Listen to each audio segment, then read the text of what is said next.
Dunia ini memang lucu, atau mungkin lebih tepatnya ironis. Kita seringkali dituntut buat lari mengejar sesuatu yang berkilau, sesuatu yang katanya bakal menyelamatkan kita di masa depan. Tapi justru hal itu yang akhirnya bikin kita terperosok ke lubang yang sama berulang kali. Di China baru-baru ini, pemandangan itu terasa sangat nyata, sangat pahit, dan sekaligus menjadi pengingat yang tamparannya sampai ke muka kita semua. 170 triliun rupiah menguap begitu saja. Bukan karena dibakar api, tapi karena terbakar oleh sebuah obsesi kolektif yang kita sebut investasi. Angka 170 triliun itu bukan angka kecil. Itu adalah kumpulan keringat, tabungan masa tua, dan harapan-harapan sederhana yang sekarang cuma jadi catatan kerugian di atas kertas yang bahkan mungkin sudah tidak ada harganya. Fenomena demam emas ini akhirnya makan korban. Dan lucunya, korbannya bukan cuma mereka yang serakah, tapi juga mereka yang cuma pengen hidup aman di tengah ketidakpastian ekonomi yang makin gila. Kita semua tahu, emas itu dianggap pelabuhan terakhir, aset aman yang nggak bakal lekang oleh waktu. Tapi ketika semua orang lari ke pintu yang sama di saat yang bersamaan, pintu itu pasti bakal jebol juga. Kisah tragis di China ini sebenarnya adalah cermin besar buat kita semua tentang bagaimana skema penyimpanan emas fisik bisa berubah jadi bencana nasional. Masalah utamanya bermula dari toko-toko emas waralaba besar seperti China Gold dan Shandong Gold yang tiba-tiba tutup tanpa jejak. Modusnya sederhana tapi mematikan.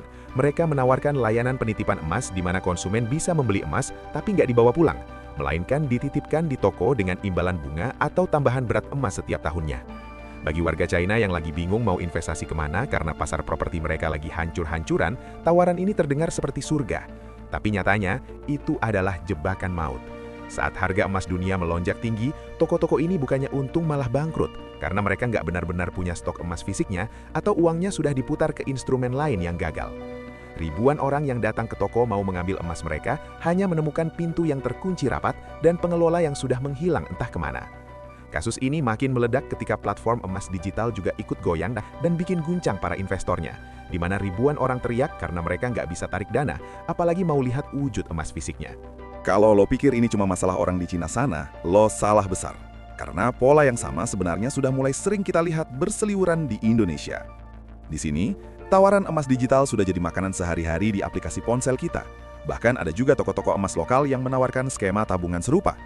Kita harus berkaca, apakah kita benar-benar paham siapa yang pegang emas kita, atau kita cuma percaya sama angka-angka yang berubah warna hijau di layar ponsel?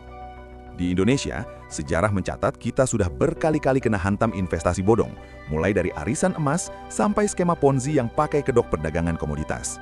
Kejadian di Cina ini harusnya jadi peringatan keras buat kita, supaya nggak cuma tergiur sama embel-embel aman atau diawasi lembaga tertentu, tanpa benar-benar melakukan verifikasi mandiri. Jangan sampai, karena kita pengen cari selamat dari inflasi di Indonesia, kita malah nyemplung ke kolam yang isinya hiu semua. Gue melihat ini bukan cuma sebagai kegagalan finansial, tapi kegagalan sistem pengawasan yang membiarkan praktik shadow banking berkedok investasi emas tumbuh subur. Kerugian 170 triliun rupiah di Cina itu adalah bukti nyata bahwa logika pasar seringkali kalah sama emosi massa yang sedang panik mencari perlindungan nilai. Banyak anak muda yang awalnya merasa paling pintar karena mereka mulai menabung emas dalam bentuk butiran kecil atau gold beans yang harganya terjangkau. Tapi tetap saja, kalau ekosistem tempat mereka membeli itu busuk dari dalam, sekecil apapun investasinya tetap bakal jadi abu. Kritik gue sederhana saja, sampai kapan kita mau jadi bahan bakar buat kekayaan orang lain yang lebih pintar manfaatin ketakutan kita? Uang sebanyak itu kalau dipakai buat hal produktif, mungkin sudah bisa mengubah satu generasi. Tapi sekarang, dia cuma jadi sejarah kelam yang bikin banyak orang kehilangan kepercayaan pada sistem keuangan. Narasi digitalisasi emas yang awalnya dibilang praktis dan modern, ternyata cuma jadi tameng buat skema yang gak transparan. Mereka bilang emas lo ada di gudang, tapi pas ekonomi lagi sulit dan semua orang mau ambil haknya, gudangnya ternyata kosong atau asetnya macet total.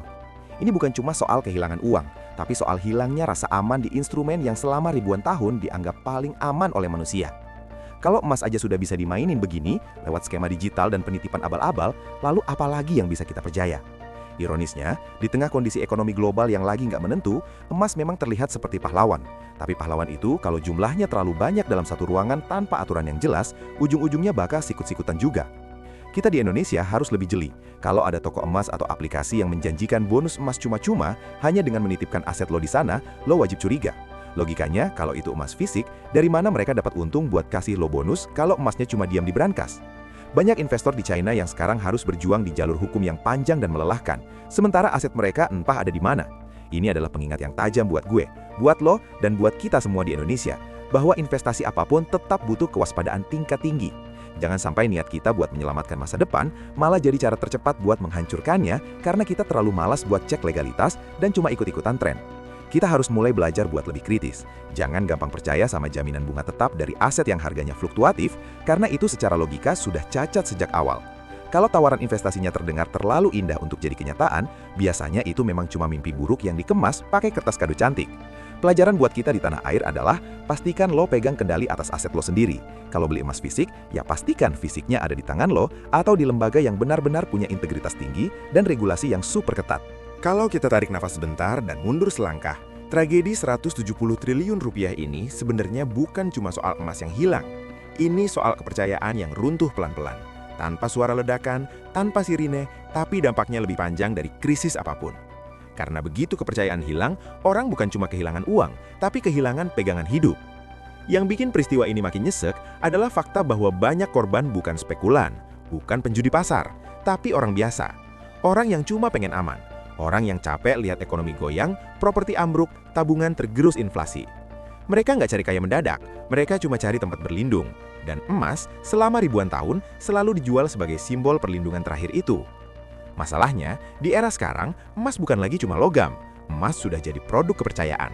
Dan disitulah celahnya. Begitu emas dibungkus aplikasi, dikunci gudang yang nggak pernah lo lihat, dan dijanjikan bonus yang nggak masuk akal, emas berhenti jadi pelindung. Dia berubah jadi alat distribusi risiko. Dari mereka yang pegang kendali, ke lo yang cuma pegang layar. Banyak orang berpikir, gue cuma beli dikit, aman lah. Tapi sejarah nggak pernah peduli seberapa kecil nominal lo. Sistem yang busuk nggak pilih korban. Sekecil apapun modal lo, kalau fondasinya rapuh, hasil akhirnya tetap sama, nol. Yang beda cuma waktu dan tingkat kepahitan. Kita harus jujur sama diri sendiri. Selama ini kita terlalu sering nyari rasa aman instan. Kita pengen solusi cepat buat masalah yang sebenarnya struktural. Inflasi, beli emas. Krisis, beli emas. Takut masa depan, beli emas.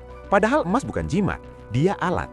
Dan alat apapun, kalau dipakai di sistem yang salah, bakal melukai penggunanya sendiri. Yang terjadi di China itu contoh ekstrim dari satu hal sederhana. Ketika terlalu banyak orang percaya tanpa bertanya, selalu ada pihak yang siap manfaatin situasi itu. Dan jangan salah, ini bukan soal negara tertentu, ini soal sihat manusia. Ketika ketakutan lebih dominan daripada logika, kita rela menyerahkan kendali ke siapapun yang terdengar meyakinkan. Di Indonesia, tanda-tandanya sudah ada. Iklan emas di mana-mana, klaim aman, klaim diawasi, klaim terpercaya. Tapi pertanyaannya bukan itu. Pertanyaan paling penting dan paling jarang ditanya adalah, kalau semua orang mau ambil emasnya besok pagi, apa benar emas itu ada? Kalau lo nggak bisa jawab pertanyaan itu dengan yakin, berarti lo bukan pemilik aset. Lo cuma pemilik klaim, dan klaim itu nilainya cuma sebesar kejujuran pihak yang menyimpannya. Tragedi 170 triliun rupiah ini harusnya jadi garis merah buat kita. Bukan buat bikin lo paranoid, tapi buat bikin lo dewasa secara finansial. Dewasa itu bukan berarti anti risiko, tapi paham risiko. Bukan berarti anti teknologi, tapi ngerti batas teknologi. Emas fisik di tangan mungkin ribet, mungkin nggak praktis, tapi satu hal yang nggak bisa dipungkiri, lo tahu dia ada. Dan di dunia yang makin penuh ilusi digital, kepastian sederhana kayak gitu justru jadi mahal. Gue nggak bilang semua emas digital itu jahat, tapi gue bilang satu hal yang harus lo pegang. Jangan pernah menyerahkan seluruh rasa aman lo ke sistem yang lo nggak pahami sepenuhnya. Karena saat sistem itu runtuh, yang pertama kali ditinggalin bukan pemiliknya, tapi penggunanya. Pelajaran paling pahit dari semua ini adalah niat baik nggak pernah cukup di dunia investasi. Harapan nggak bisa jadi strategi, dan rasa takut nggak boleh jadi kompas. Kalau lo masuk ke sebuah instrumen cuma karena semua orang bilang aman, itu justru tanda paling jelas bahwa lo harus berhenti sebentar dan mikir. Mungkin setelah nonton ini, lo nggak langsung berubah, dan itu nggak apa-apa. Tapi kalau satu hal saja yang tertinggal di kepala lo, biarlah itu ini. Aset paling berharga bukan emas, tapi kendali atas keputusan lo sendiri. Jangan biarkan ketakutan kolektif mengatur masa depan pribadi lo. Jangan jadi bagian dari statistik berikutnya yang disebut pelajaran mahal. Karena di balik setiap angka kerugian, selalu ada manusia yang hidupnya berubah selamanya. Jadi, apa yang bisa kita ambil dari tragedi 170 triliun ini? Mungkin sudah saatnya kita berhenti melihat investasi cuma sebagai angka-angka yang harus terus bertambah setiap hari tanpa risiko. Kita perlu kembali ke dasar, memahami bahwa setiap rupiah yang kita simpan adalah hasil dari waktu dan tenaga yang berharga. Jangan gampang terbuai sama kemudahan yang ditawarkan platform atau toko manapun kalau mereka nggak bisa kasih jaminan fisik yang transparan dan independen. Kejadian di Cina ini adalah luka yang dalam, tapi buat kita yang melihat dari jauh, Ini harusnya jadi pelajaran yang sangat mahal supaya kita nggak jadi korban berikutnya di Indonesia. Tetaplah waspada, tetaplah logis, dan yang paling penting, jangan pernah taruh semua harapan lo di satu keranjang yang lo sendiri nggak tahu siapa yang pegang gagangnya. Pelajaran paling pahit dari semua ini adalah niat baik nggak pernah cukup di dunia investasi. Harapan nggak bisa jadi strategi, dan rasa takut nggak boleh jadi kompas. Kalau lo masuk ke sebuah instrumen cuma karena semua orang bilang aman, itu justru tanda paling jelas bahwa lo harus berhenti sebentar dan mikir. Mungkin setelah nonton ini lo nggak langsung berubah, dan itu nggak apa-apa. Tapi kalau satu hal saja yang tertinggal di kepala lo, biarlah itu ini. Aset paling berharga bukan emas, tapi kendali atas keputusan lo sendiri. Jangan biarkan ketakutan kolektif mengatur masa depan pribadi lo. Jangan jadi bagian dari statistik berikutnya yang disebut pelajaran mahal. Karena di balik setiap angka kerugian, selalu ada manusia yang hidupnya berubah selamanya. Kalau lo masih nonton sampai titik ini, artinya lo peduli. Dan orang yang peduli biasanya selangkah lebih aman dari yang cuma ikut-ikutan. Simpan itu, jaga itu. Dan sebelum lo investasi kemanapun, tanya satu hal ke diri lo sendiri. Kalau semua janji runtuh, apa yang benar-benar tersisa di tangan gue? Kalau narasi ini bikin lo mikir 2 kali sebelum naruh duit lo, berarti fungsinya jalan. Jangan ragu buat share ke orang terdekat lo, karena peringatan paling berharga sering datang bukan dari iklan, tapi dari cerita orang lain yang sudah keburu jatuh. Sampai di sini, jaga logika lo, jaga aset lo, dan jangan pernah tukar rasa aman lo dengan janji yang terlalu indah buat jadi nyata.